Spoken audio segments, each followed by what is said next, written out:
Welcome to the IICS Insiders Podcast. Are you a member of the IPECA Integrated Christian School community? Or do you know someone who is? Would you like to hear from people around the school and learn more about what they're doing? Join me, Annika Brown-Jones, the head of Curriculum and Instruction, every month as I interview IICS students, teachers, leaders, and many others from across our community. Come along to connect or reconnect to listen to IICS Insider stories of learning, growing, and engaging with those who care.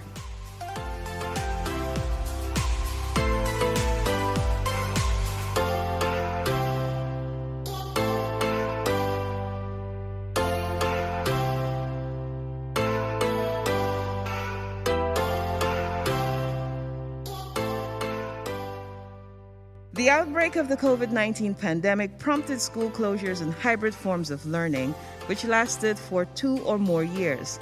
Schools managed the crisis, performing the balancing act of keeping everyone safe while keeping teaching and learning going. In a time of unpredictability, uncertainty, and disruption, IICS teachers, like many others in Indonesia and around the world, tried to provide a semblance of stability, even if not normalcy, for students. Today, my guests are members of the IICS Elementary English Teaching Team, and they will share their experiences of teaching and learning in turbulent COVID times.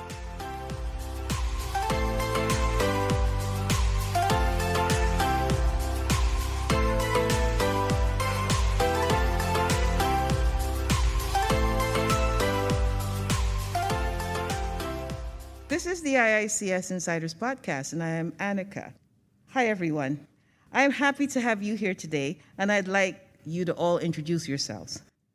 Hello, my name is Dallas Tucker, and I'm the Grade 1 English teacher. Hello, I am Vivian Villanueva. I teach Grade 2 English, and I also coordinate the English teacher in the elementary department. Hello, I'm Ruth Chaikiewska, and I teach Grade 3. Hello, I'm Donner Loxi, and I'm teaching grade 4. Hi, I'm Juvie. I'm teaching grade 5 English. Hi, I'm Jeff. I teach grade 6 English.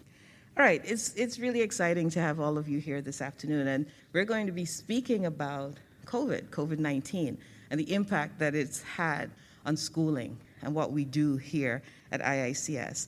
Now, I remember, I think it was March 11, 2020, and I think we were right here in this chapel, and it was announced that we will be working from home and that we will be teaching online. And I didn't understand what that meant, really, but I think there was some degree of excitement amongst a lot of us that, oh, we can work from home. However, 2 years in, many things have happened. I was just wondering, how would you compare what you experienced at that moment in the chapel on that day with what it became, what the COVID-19 experience became, what schooling became, and how it impacted you? And anyone can start. Well, I think we were all anxious. Personally, I was anxious. I was questioning about the readiness of teachers, readiness of the parents, the students, and also our school for our resources, and all of those infrastructure ready to combat this online teaching. However, when time came in that we needed to teach, we realized that, okay, we were just taking one day at a time. We were learning, we fail, and there's also some success in the process of taking that online teaching and learning. Yes, Ms. Vivian, I do think, we went through failure, but then we bounced back. But I don't know, how have others felt? Are you on a high note right now, or what's going on? Actually, during the time, I have a lot of questions in my mind. Is the school ready? Am I ready? Can the students adapt with the changes? Will the parents be open about this one? Will there be a lot of supports from the school, from the parents? At the same time, will they be able to deliver the lesson properly because it's new for us? So a lot of questions, but right now I think those questions were answered and those questions were able to cover as well. So I think it's a good way also that if there's few things that this pandemic had given us with positive impact, I think these are the things that we're able to cope with sudden changes, especially with the students, with the parents as well, and with the teachers and the school. Based on both answers, and thank you, Mr. Donnie, it seems like your concern wasn't really about health at all. Is there anybody here who, at that moment in 2020, thought about health, thought about death, thought about safety along the lines of, we need to keep healthy?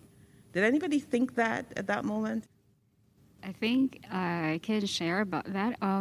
I was very fearful of what COVID-19 is. And the first thing that I thought was that it's something that could just easily, could vanish in an instant. But it went on and on. So I started to define my fear about it, and I started to research. And there were some apprehensions of should I take the vaccines when, everybody was talking about it.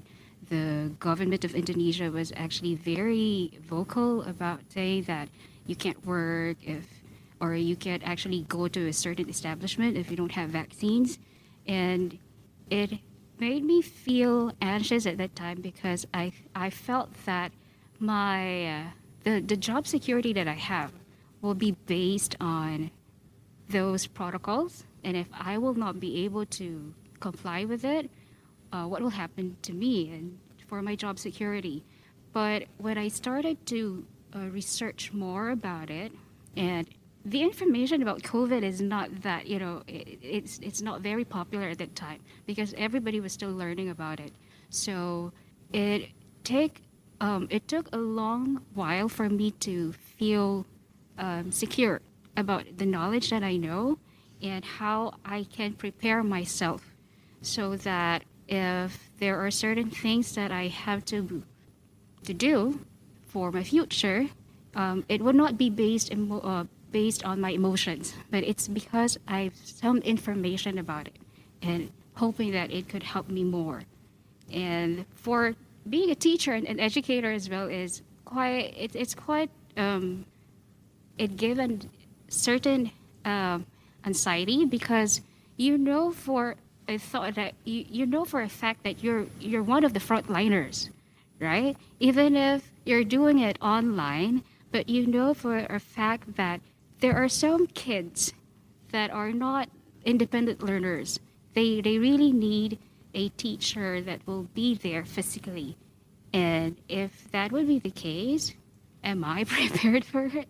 Am I physically prepared for it? So I think it's not only about physical health, but it's the mental health that was at stake at that moment. So yes, I was one of that kind of person who's actually taking on that area when everybody was looking at home-based learning, work from home. But for me, I focused more on myself, my health, physically and mentally. Yeah. Yes, Ms. Juvie, I think you make an excellent point. When I think about frontliners, when we think about frontliners, we tend to think about healthcare professionals. But you're right, we are frontliners in so many ways. What did you do, though, to really cope with anxiety, mental health, and it can be anybody else who felt the same way? What are some of the strategies that you used to overcome? Because you're still here and you look fine, although that could just be an assumption. Yeah. But what are some of the strategies that you use? I think I am blessed and that I'm surrounded with great friends, and also probably because I'm the only child, so I got used to this of being alone. So I was trained to to be with yourself. And then, yeah, both of my parents, they trained me to, when they are not around me, that I could still be strong. And then also that living in Indonesia for 12 years now, I'm just so blessed that, I've been surrounded with, yeah, super great friends, yeah, Filipinos or non-Filipinos, yeah, they're all over the place. And also that during that March, I remember that I got sick. So I didn't know that I got COVID. I tried calling the hospital, and then they said, I don't think that we have enough room right now, sir. I think it's better for you to just stay. I didn't know what to do. And so I called my friends, and then they started sending food, and then all those prayers. Yeah, just happy and grateful. Yes, and so you self-quarantined? Self-quarantined, exactly, yep. And then took medications on my own, yeah. And you by the time you tested, you were fine? I was never tested, actually. It's just probably an assumption that I got because I lost my sense of taste. Right. Yeah. Right. I got those symptoms Okay. that I didn't know. Okay. Okay. Right. And so yet you're saying that your relationships, and in a way the technology is a blessing. However, let's talk a little bit about that technology, because when this all started, as we started to work online and so on, there was a lot of debate, camera on, camera off. People were talking about, getting into people's homes and spaces, and you had issues of equity coming up, like, some homes, people are not comfortable having others in their homes, their students in that way. And maybe there were families that felt that way. Did you have any encounters with that type of response to having to teach online? Anyone? No, not really? It's not really a concern because, like, when we implemented this online teaching, I think everybody knows already what's happening around us because of this pandemic, so we had to do it online. So in my part, I did not really experience, or some people like complaining about this new setup. I think they're just concerned, like, perhaps parents are very concerned that they need to be with their kids, right? They need to assist their kids during the online classes. I think that's their concern. Like, it's the teacher's responsibility, but then they thought in the first, because I think it's adjustment period for the parents, thinking that they need to stick with their kids all the time, that they need also to learn together with their kids. But for primary, I think our kids are quite independent already to handle this online learning. Yes, I think the youngest learners struggled, just trying to be online by themselves. I don't know. I am a high school teacher, and the struggle that they had perhaps is, some of them are shy, and some of them found it very difficult to just be there on camera all the time. Yes, to be there on camera all the time, and they just felt awkward. I think it's not, before we're actually categorizing it as a classroom management.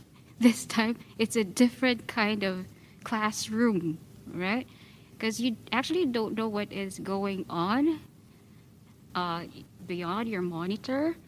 And sometimes you thought that they're actually listening attentively to you, but they're having other means another chance also to look for other tabs or other websites. So it also gave me as an educator that chance to expand more about my understanding on how learning should be. So it's not just because they're online, but you simply also take to consider as well what kind of learners are they. So I did have a chance to meet them physically, so it was quite hard for me to know who are visuals, who are tactile, who are those who love to move. It was quite hard for me to understand why are they behaving that that way, in certain ways. So it actually took some time for me to appreciate the learning that is going on, because I felt that I should establish the discipline first so that they could, we both ways could, enjoy learning. But you also need to consider that, hey, these kids are not trained this way, So it took some time for me as a teacher to know them so that I could lead and teach them properly. It also took time for the students to know the platforms that I'm actually using. Like whenever I say, okay, push this, touch this icon, and they would say, Miss, where? I can't find it on my monitor. And because we're looking at a different setup or a different arrangement. So yes, it took time, but in the process, I believe that it's also part of learning. But yeah, it takes patience throughout those stages. Can we say that? That you really have to be patient, because everything is new. So, but I think the bottom line for me at that time is that I'm an educator. So you have to imbibe that certain, skill, educate. You have to educate. So, yeah, for me, that's one thing That's an amazing thing. I'm an educator. Yeah. And just saying that is almost empowering. Yeah. I'm an educator, and I pronounce that. All of you here demonstrated resilience, I believe, because you would not have been here at this point when now we have transitioned to hybrid learning if you had not withstood everything that came at you during that time.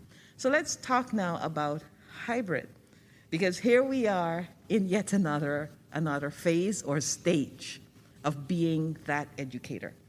Hybrid learning. Comments, feedback, reactions, thoughts? Yeah, I think hybrid learning may be a little bit of a necessary evil as we transition back to being in the classroom full time, because I think that it is not a very effective form of education. And so as I'm planning lessons, I'm trying to be very careful so that I can still deliver good instruction to the students. But I think that it ends up combining some of the difficulties of online only and some of the difficulties of classroom only instruction into one, so that we end up having to fight a host of issues to make sure that kids are still able to learn. But as I think about the options, it becomes logistically difficult to do it any other way in the middle of a school year. So I think that here we have a little bit more than a month to do hybrid full-time, and so just trying to do the best we can is the most important thing, and then hopefully transition to a normal school year next school year. Mm-hmm. We're all hoping and praying for that, a transition to normalcy. Everybody here on site. I have a confession to make that I struggled with hybrid because there are a couple of classes that I do teach. And I remember trying to do a demo with teachers before we had the students come for hybrid. And one of the things that became clear is I had a tendency, my natural inclination was to teach who's in front of me.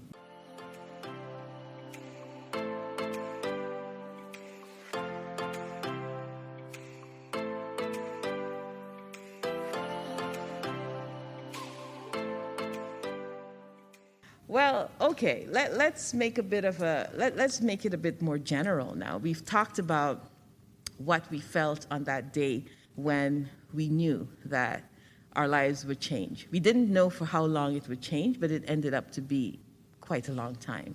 We talked about some of the different phases and the different struggles that we went through. We even revealed that indeed we are frontliners as educators. We are resilient because we're still here and we're still fighting. But what about the school? Let's broaden it. In response to COVID-19, COVID-19 is a crisis, and schools typically, like when you go to study education and become an educator, you learn about crisis management plans and proactive and reactive responses to crisis. How do you think the school handled their response actually to COVID-19? Was it reactionary? Was it proactive? Or is there any school at all that could have actually been ready no matter what crisis management plan, how good it was, that they had in place for what hit us with the pandemic? What are your thoughts? Well, I came to IICS in the middle of all of this crisis. So I can say that I was pretty surprised how everything is organized here in terms of online learning, because I was adjusting myself to this kind of learning as well. And when I realized how many platforms are used here already comparing to other schools, I was quite surprised, but I came in the middle of everything. So I guess there was quite a long way before that. So I only can say what I saw when I came in 2021. So I can say that the preparation was already set, like the new semester was ready. Students were ready for online learning, and I can see that it was already a great online learning going on there.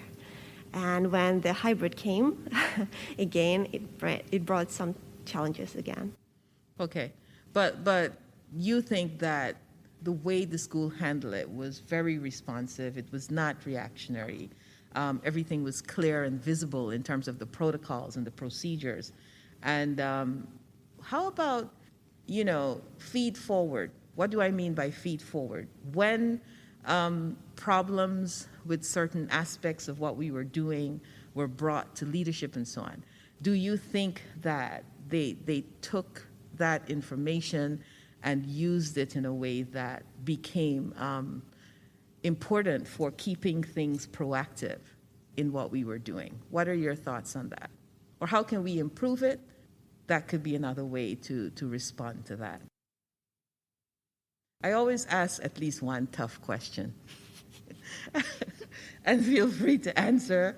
Or, but indeed, I don't think realistically speaking, there's any organization, any school, any group, anyone who is without scope for improvement. So as we look as a school, as you look at your own departments, as you look at your classroom, if you don't want to make it macrocosmic, if you think retrospectively, what could you have done or would you have done differently to improve what you're doing now to some extent, had you known what would happen? Miss Anika, I'm coming from an expatriate teacher who has been here for more than a decade. And I have connections with teachers in different international schools. As I compare the way different international schools implement the protocols, hybrid teaching, I can say that I'm proud to be in IICS. I think we are more structured. I've seen the phases of teaching and learning that we've undergone. First was planning. We can see that the curriculum team was really working on certain plan. Yes, having top-down governance is still there in Indonesia, being in Indonesia, that we get the information and all of those instructions from the top, but it comes with the planning. And then after that phase will be action. The teachers, the whole community, the teaching community will do the action, implement it. And then after that, as a department here, we usually have our own observation. what were the failures and success, and we share it. And I think that's the strength. And at the end, we reflect. We reflect on our failures and success, and we share it to others for it that it becomes a platform for learning. And then we go back again. We consult the curriculum team. So I think we've done a proactive, proactive way of dealing with with these changes in education. And I think there's no way for me. Nobody's expert in this implementation. So I think we've done the best that we could as a team, not only as teachers but also as administrators. Right. And what I'm hearing is collaboration, I'm hearing communication, I'm hearing relationship. And if I go back to what this podcast is actually all about, it's about being an IICS insider and speaking about what it is that characterizes the IICS insider. And those particular things, relationship, for example, comes across really strong in every single episode, And so I believe, in spite of whatever shortcomings, these things, communication, relationship, collaboration, help us to rally as a group. Now, as a Christian school, we always have to come back to Christ at the center. In what ways did your profession of faith help you through this very difficult season, and how is it continuing to help you at this time? I mean, as a Christian, I feel like, this world is not my home, and so whatever happens, I'll be going home eventually, one way or another. So for me and my family here, I felt like we continued as normally as we could, because it was really out of our hands. And so we just trusted in God and tried to do our best at each step as different rules with the school or government came into place, and we tried to navigate those. But ultimately, it's just a passing phase in our lives, and then our lives here on earth are just a passing phase in our existence. So I think just keeping an eternal perspective was important for us. Yes, thank you, Mr. Dallas. Indeed. I think that that kind of situation that we've been all in, it gave us a new opportunity to communicate closer with students. So me personally, I realized that some of the students that are really active online, they can be really quiet in the real class, in the on-site class.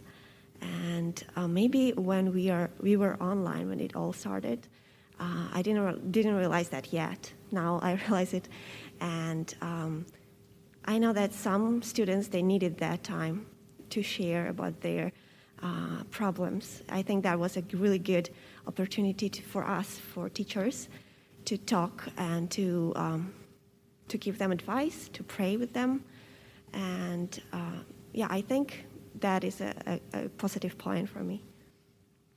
Yes, and our conversation ended up being very serious. Different episodes take on different tones, but it is a serious issue. It is a serious time, and it's a big deal. What we have gone through is nothing that anyone else that I know from other generations have gone through.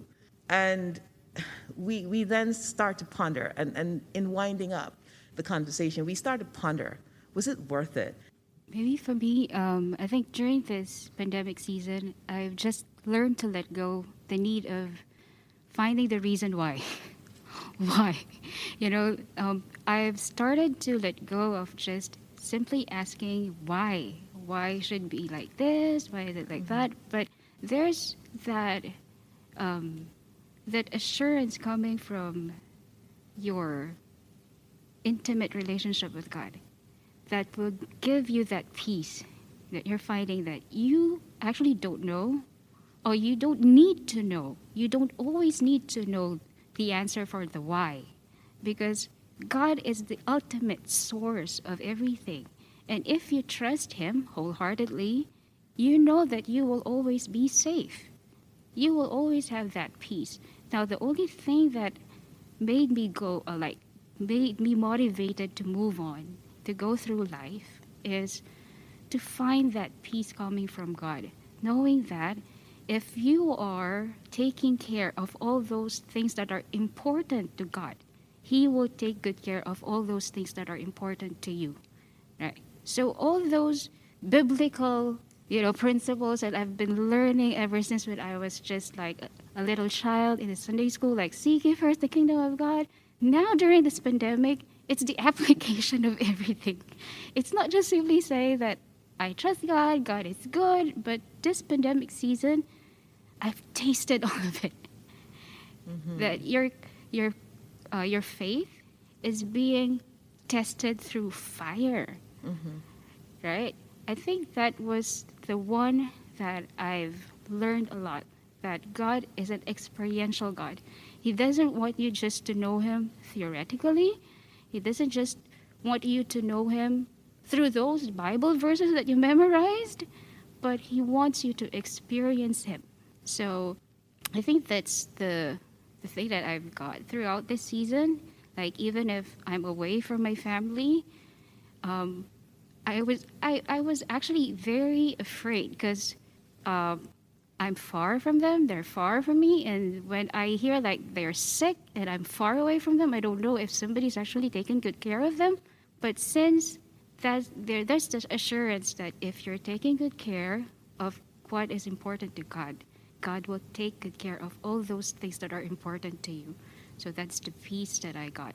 So even if there will be a different kind of pandemic that will happen in the future, like what Mr. Dallas had just said, that you have that, the eternal life that you have. So this is just temporary.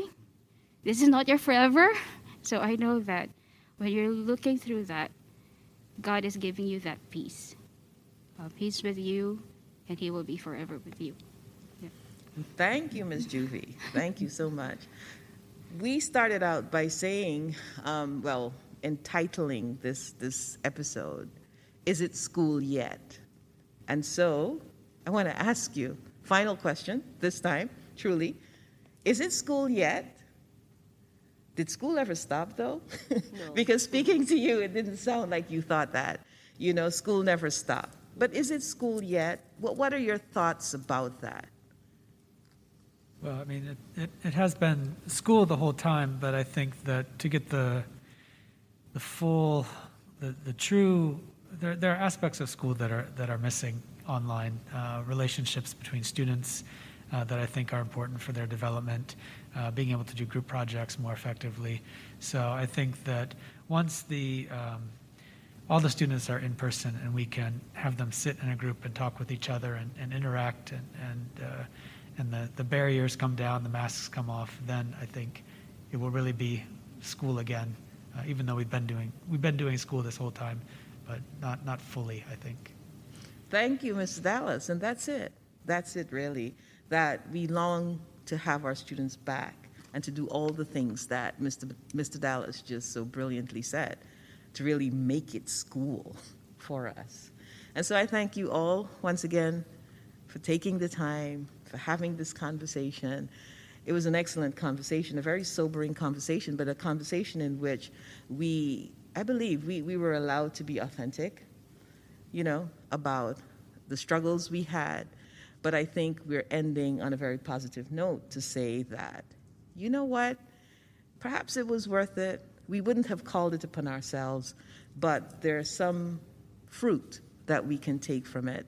And we continue to pray and tarry so that we can have our students back with us right here to do the thing that we love.